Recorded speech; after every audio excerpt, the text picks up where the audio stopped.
So hello everyone, welcome to the video. आज हम इस वीडियो में स्टार्ट करने वाले एक्सेल के अंदर अपनी सेल की रेफरेंस को लॉक करना।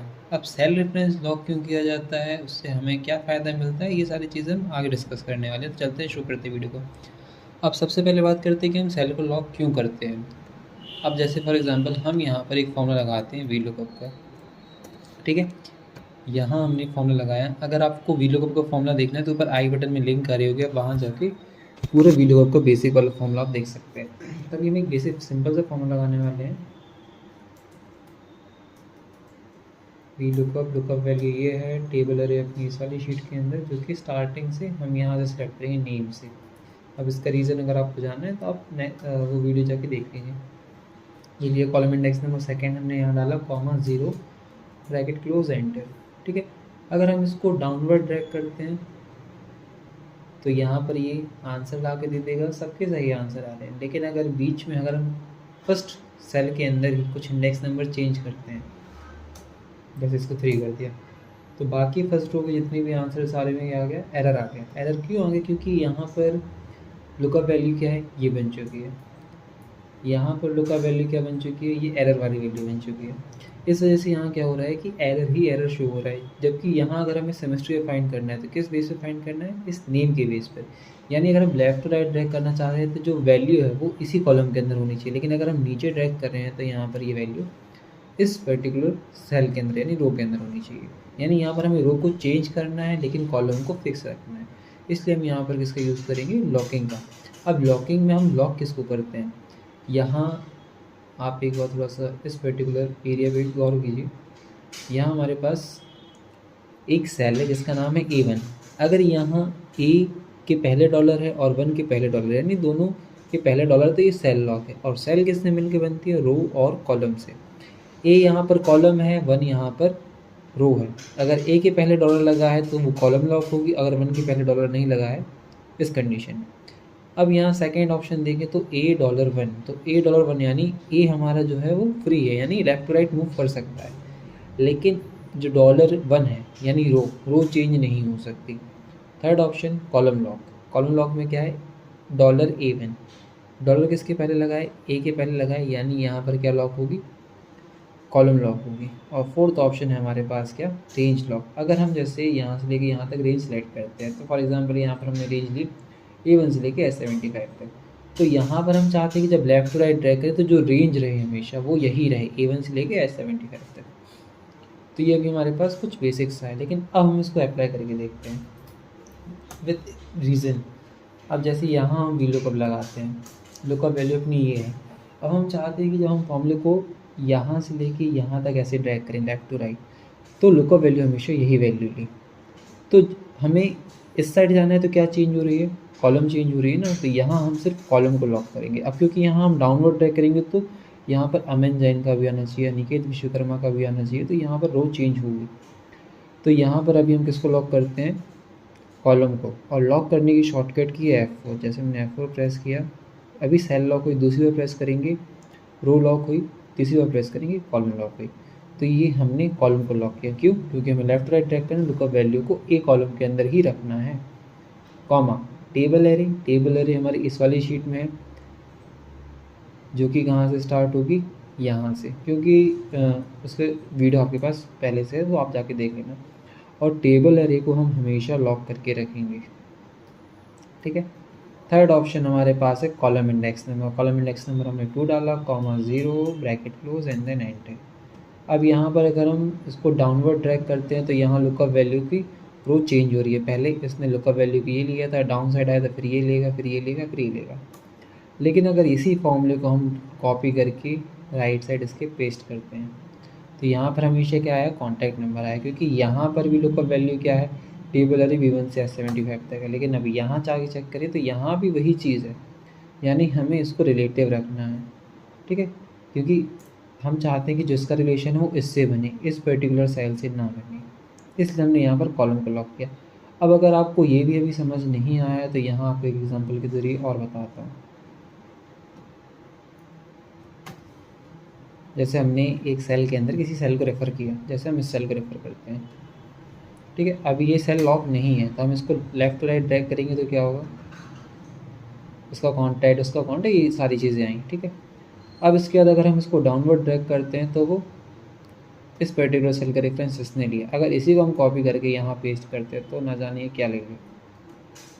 ये कॉन्टैक्ट नंबर ले लिया इसने, ये वाला, ठीक है। यानी यहाँ पर सेल चेंज हो रही है, लेकिन अगर इसी सेल को हम क्या करें, लॉक करें, ये पूरी सेल लॉक है अभी। और अब इस पर्टिकुलर सेल को ड्रैग करेंगे हमेशा, तो यहाँ पर क्या होगा, जो वैल्यू इस पर्टिकुलर सेल के अंदर है वही कॉपी पेस्ट होगी हर जगह, क्योंकि यहाँ सेल लॉक है। लेकिन अगर यहाँ हम क्या करें, सेल की जगह रो को लॉक करें, तो यहाँ पर जो डिटेल्स है हमेशा आकाश चक्रवर्ती की ही आएगी, ठीक है, क्योंकि यहाँ से वो इसमें जंप नहीं कर रहा है, वो इसी रो की वैल्यू ले रहा है।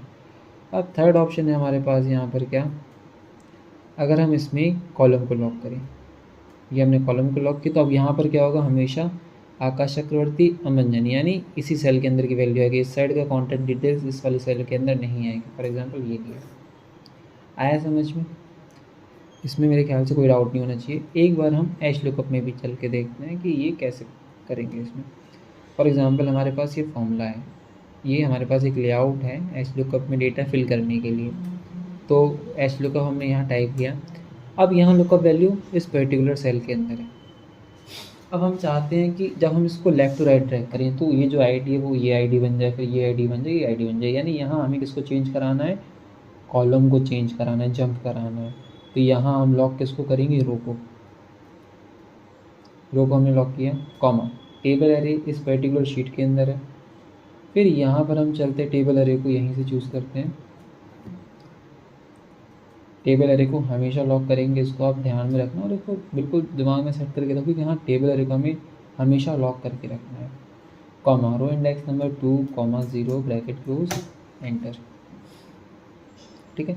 अब अगर इसको टॉप टू बॉटम ड्रैग करते हैं तो यहाँ हमेशा आकाश चक्रवर्ती ही आएगा, क्योंकि यहाँ में नेम का इंडेक्स नंबर 2 है, कॉन्टैक्ट नंबर का 3 है, ईमेल आईडी का 4 है, ठीक है। अब अगर इसको हमें सिक्वेंशियल बनाना है, जैसे सीक्वेंस में चाहिए 1 2 3 4 5 6, तो यहाँ पर तो हमेशा क्या है, जो 2 है वो स्टैटिक है, डायनेमिक नहीं है, जो कि सेल के रेफरेंस मतलब कॉपी पेस्ट करने का चेंज हो। यहाँ पर अगर इसको हमें डायनेमिक बनाना है तो यहाँ हमारे पास एक फॉर्मूला आता है रो। ये क्या करते हैं, अगर इसको कोई रेफरेंस देते हैं उस पर्टिकुलर सेल का रेफरेंस लेता है। अगर हमने ये लिया तो यहाँ इस सेल का रो नंबर क्या है, 7, तो आउटपुट क्या आएगा, 7 आएगा। अगर इसको हम नीचे ड्रैग करते हैं तो सेल चेंज होगी, 8 9 10 11 12। तो अब हम यहाँ क्या करेंगे, हमने यहाँ पर column index row index number की जगह हम लगाया फंक्शन रो वाला। रेफरेंस हम दे देते हैं क्योंकि हमें सेकंड चाहिए, तो हमने यहाँ सेकंड सेल चूज़ की। अब यहाँ किसी को लॉक नहीं करेंगे, ये हमने लिया। अब अगर इसको हम डाउनवर्ड ट्रैक करते हैं तो क्या होगा, आगे ऑटोमेटिक आंसर। अब इसको हम लेफ़्ट टू राइट और ट्रैक करेंगे तो क्या होगा, ये आंसर भी यहाँ आ जाएगा। सेम वही अगर हमारे पास जो हेडिंग्स हैं वी लुकअप के अंदर वो कैसी है, सीक्वेंस में, जैसे 2 3 4 5 6। तो जैसे हमारे पास रो का फंक्शन था वैसे ही यहाँ पर हम कॉलम का फंक्शन है कि यहाँ जिस सेल को हम सेलेक्ट करेंगे उसका वो कॉलम इंडेक्स नंबर लेके आएगा। जैसे हमने यहाँ चूज़ किया ये ब्रैकेट क्लोज, एंटर, क्या हुआ 1। अगर इसको लेफ्ट टू राइट ड्रैग करेंगे तो इस सेल का रेफरेंस देगा और इस पर्टिकुलर सेल का कॉलम का नंबर क्या है, 2 ला के देगा। तो यहाँ हम चलते हैं अब वी लुकअप में 2 की जगह हम लगाते हैं कॉलम फंक्शन, कॉलम का फंक्शन। अब यहाँ कॉलम को अगर हम कोई भी रेफरेंस ना दें, अगर इस पर्टिकुलर फॉर्मूले में हम किसी सेल को रेफर ना करें तो यहाँ पर ये क्या करेगा, करंट सेल का ही कॉलम का इंडेक्स नंबर लेके आएगा। अब जैसे करंट सेल अपनी क्या है, हम लगा रहे हैं B5 पर्टिकुलर B5 सेल के अंदर फॉर्मूला, तो यहाँ B यानी 2, तो यहाँ 2 आएगा और यहाँ एंटर करते तो ऑटोमेटिक आंसर आ गया। अगर हम इसको अब डाउनवर्ड ड्रैग करते हैं तो यहाँ हमेशा 2 आएगा, क्योंकि इसको डाउनवर्ड ड्रैग करेंगे तो कॉलम तो B ही रहेगी। लेकिन अगर इसको हम फॉरवर्ड ड्रैग करते हैं लेफ़्ट टू राइट, तो यहाँ पर क्या होगा, जहाँ तक कॉलम इंडेक्स नंबर उसको मिलेगा, जैसे यहाँ 2 है, यहाँ 3 4 5 6, ऐसे करके इसने अपने इंडेक्स नंबर को चेंज किया और इस पर्टिकुलर इंडेक्स नंबर को डायनेमिक बनाया। यानी लेफ़्ट टू राइट हम ड्रैग करें तो यहाँ हम इसको डायनेमिक बना सकते हैं। ये हुए वी लुकअप के साथ कॉलम और एच लुकअप के साथ रो वाला फंक्शन। और साथ में हमने सीखा कि यहाँ हम अपनी पर्टिकुलर सेल को लॉक करके, रो को लॉक करके, कॉलम को लॉक करके और रेंज को लॉक करके हम क्या क्या कर सकते हैं। अभी वैसे एक बार में आपको ये समझ में नहीं आएगा, फिर भी इसके बाद एक वीडियो में और प्रॉपर्ली इस पर्टिकुलर टॉपिक का लेके आऊँगा। अब आगे का कंटेंट बताएँ तो आगे हम वीलुकअप के साथ कुछ और भी एडवांस फॉर्मूले के बारे में बात करेंगे, जैसे VLOOKUP plus match, VLOOKUP plus choose, VLOOKUP plus VLOOKUP और भी सारे फॉर्मूलेज़ हमारे पास हैं। तो जिसको हम धीरे-धीरे एक के बाद एक कंटिन्यू करते रहेंगे। तो आशा करता हूँ कि आज की वीडियो में आपको समझ में आया होगा कि हम रो को और सेल को इन सब चीज़ों को लॉक क्यों करते हैं। तो चलते हैं, अब करते हैं वीडियो को यहीं एंड। अगर आपको वीडियो अच्छी लगी तो वीडियो को लाइक ज़रूर करें। चैनल पर नए आए हों तो चैनल को सब्सक्राइब ज़रूर करें। वीडियो देखने का बहुत बहुत धन्यवाद। Thank you so much. Tata.